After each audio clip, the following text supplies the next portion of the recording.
Hello, welcome or welcome back. Today I'd like to do something. I've done one before already, and that is a little drawing tutorial on how to draw, I guess you could say, my abstract art style. I'm breaking this down into several, I guess you could say, sections or topics, since there's a lot of little patterns and motifs that go into drawing one of these abstract arts. It's not just it's much better to digest it if we break it down. So today, the pattern I want to do is I call the ripple. It kind of looks like you're pulling slime apart. It's gooey and weird, and just a lot of fun to draw. So we're gonna go over that, and I think this is the size I want. Oh, perfect. So starting this one is very fun. You just kind of squiggle across the page. And that is much more satisfying to do with a thicker marker that has life in it. So, once you have this squiggle, you can have it be more dramatic in the ups and downs, or you could have it be almost perfectly straight. Either or, it's all up to you. And then once you have that drawn, you start adding these little goopies. And this one, you gotta be patient. It's very time consuming to draw, just simply because, you have to do the goopies, but it's a lot of fun. So these markers are slowly running out of life in them, which is sad. So you do both sides. And one aspect of the pattern is you can have little branches coming off of it.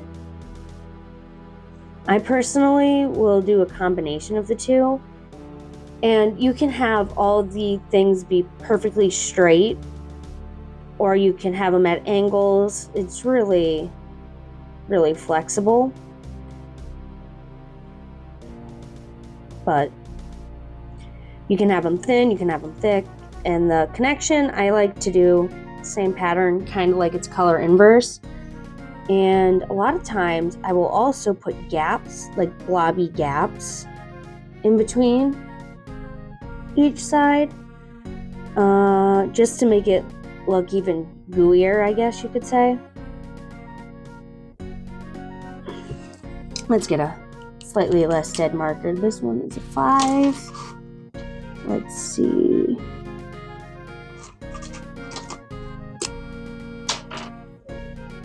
Oh, that's much better. I've been using the 5 a lot, so it's probably time to do something about that. And it is okay if you make mistakes, as always.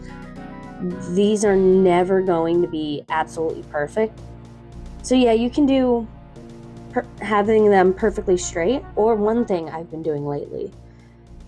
So this one's a new development, is doing like really weird and wacky, and a little bubble on the side. And one thing that helps speed this along is the center. If you wait to color it for a thicker tip marker, it'll save you some time. It's not cheating, I promise.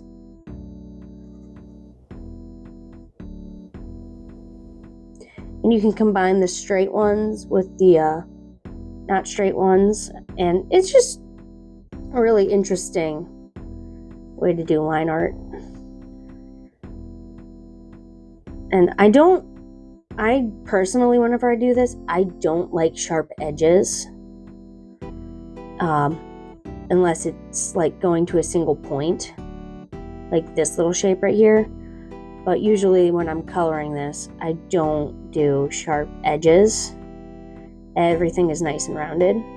That is a personal preference. If you want it to be sharp, do it. See what it looks like. The beautiful part of this is that you can experiment all you like, and it's never going to be wrong. And that's what I like about abstract art. Not everyone will understand it, but it's not technically wrong. Alright, so I am so sorry. I am still battling whatever this cold is. That is not the correct one.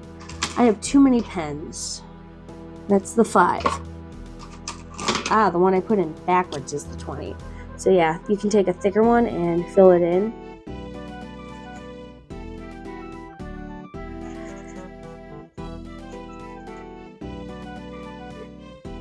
Speed things along nicely. You could probably honestly draw this with a thicker marker. I just am not comfortable doing that at this point in time. Maybe someday I will be, but that day is probably not today. So yeah, you get this really cool, unique pattern out of it.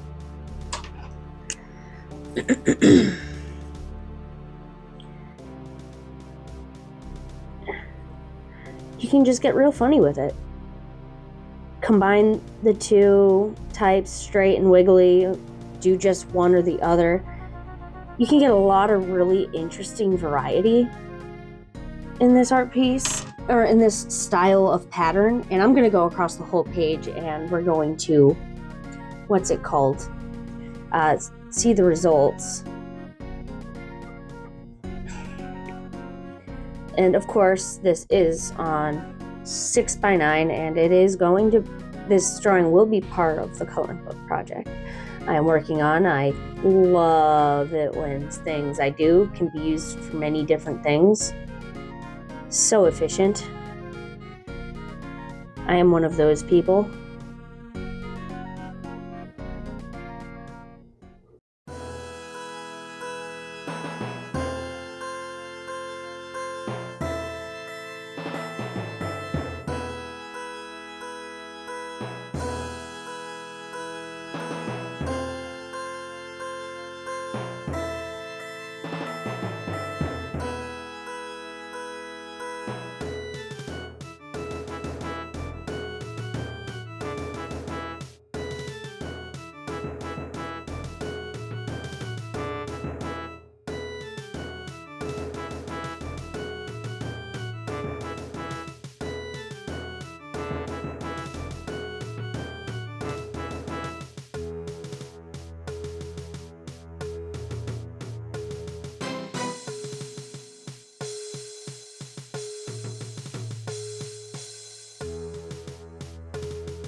All right, so as you can see, I went through and did the whole thing.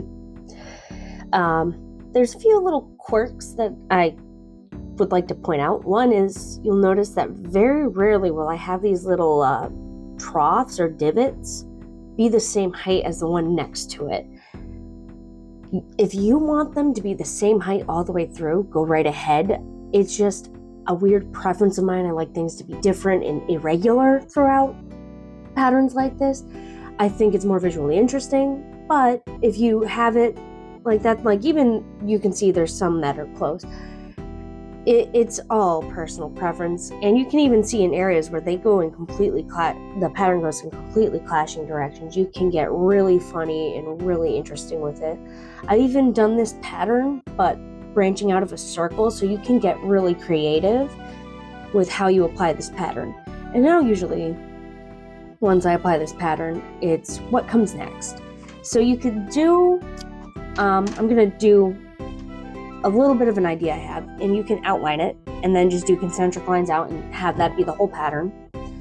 That is a classic, especially if it's a small piece to a bigger art thing, like to a part. Listen to me ramble, but if this is just one pattern in a full art piece, then that is completely fine. Or even if it's just the only pattern you're doing, also completely fine. You really adapt it, make it your own. I highly recommend. You figure out what works and what doesn't. Now for this one, I'm not gonna go all the way. I'm gonna do 2 sides, and then we're gonna, right about here, I guess we'll do it until. And you can do outline and then do another outline and then the pattern, or what I'm gonna do here is, instead of outline, I'm gonna turn this outline into another pattern, repeating.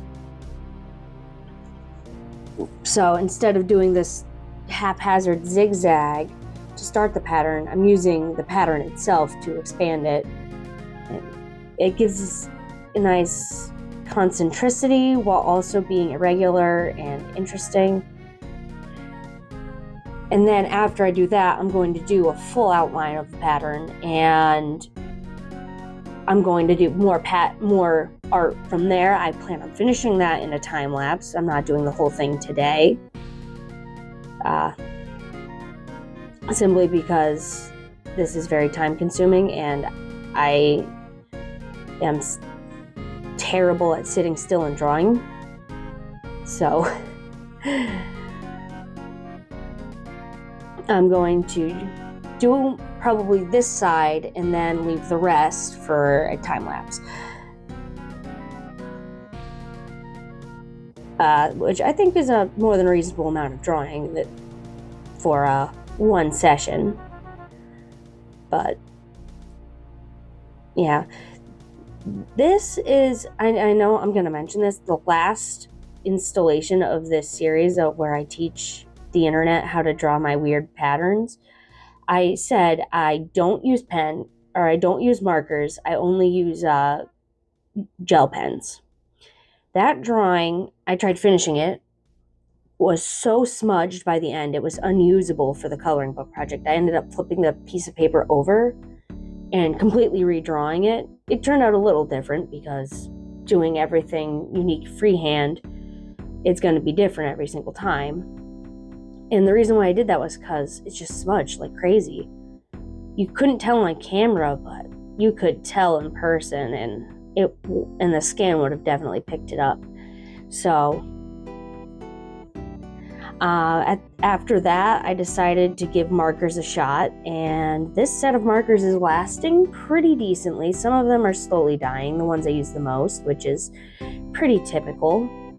But I think this might be the way to go because I've been able to produce these a lot faster, and I'm able to get some pretty crisp lines. I'm able to get some pretty intricate details. And this is the size 8 pen.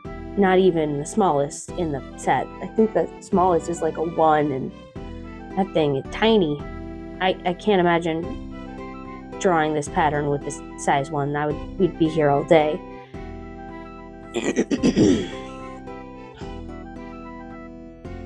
But yeah, so I just wanted to acknowledge that. Yes, I did. I'm allowed to change my mind, believe it or not. The internet is not set in stone. You know what? We'll finish the ripple pattern and then call it a day. I am feeling very motivated to do work today. I can't explain it, and I will not explain it. But in all seriousness, if you like this and feel motivated to do art, please let me know how it goes, how I can improve. And if you like what you see, please, I highly recommend considering liking and or subscribing.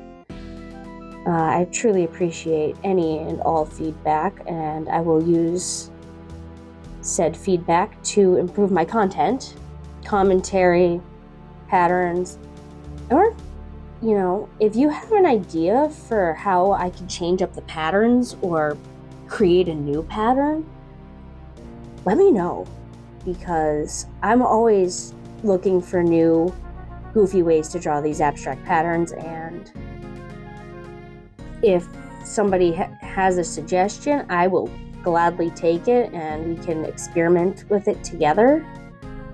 I'm certain we can come up with something really unique as a team. All right. I mean, seriously, this goes so much faster. I used to do patterns like this with a ballpoint pen, and this is the first time I've really done this with a marker, and the thicker marker really helped with some of those sections. I wouldn't do outlining with a thicker marker because I feel like I have less control. And I want everything to be as crisp, clean, and nice looking as possible.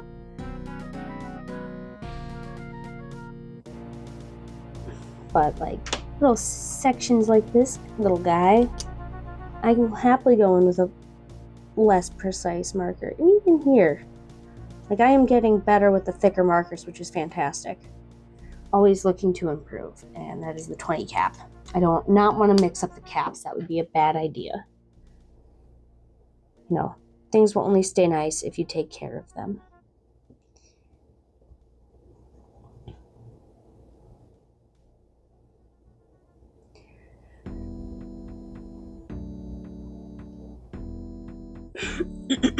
I am so sorry. I'm still a little under the weather. I ended up getting a cold. I absolutely hate getting sick because I can't do the things I like to do, like make videos or run or go to the gym. I was gonna run today, but I walked 20 miles this weekend, so I figured it might be a good idea to take a break.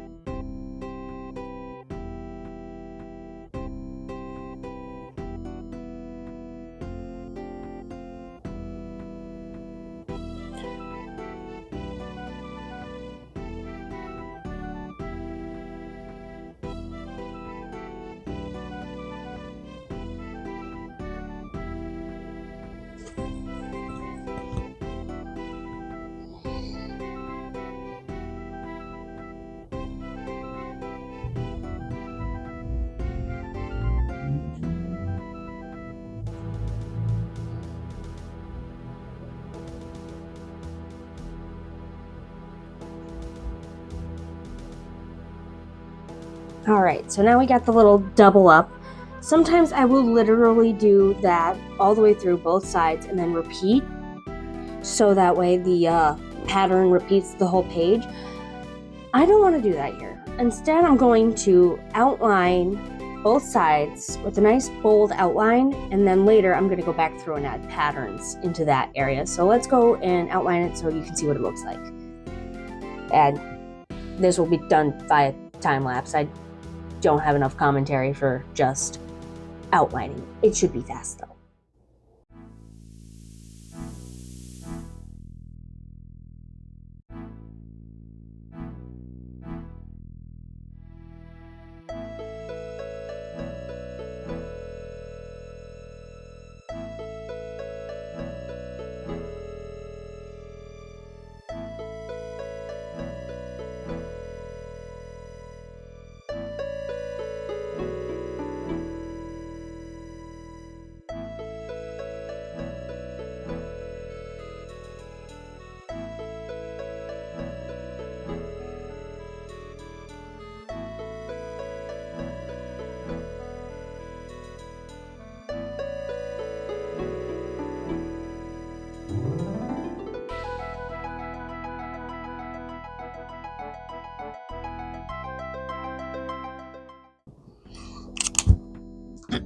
All right, and there you have it.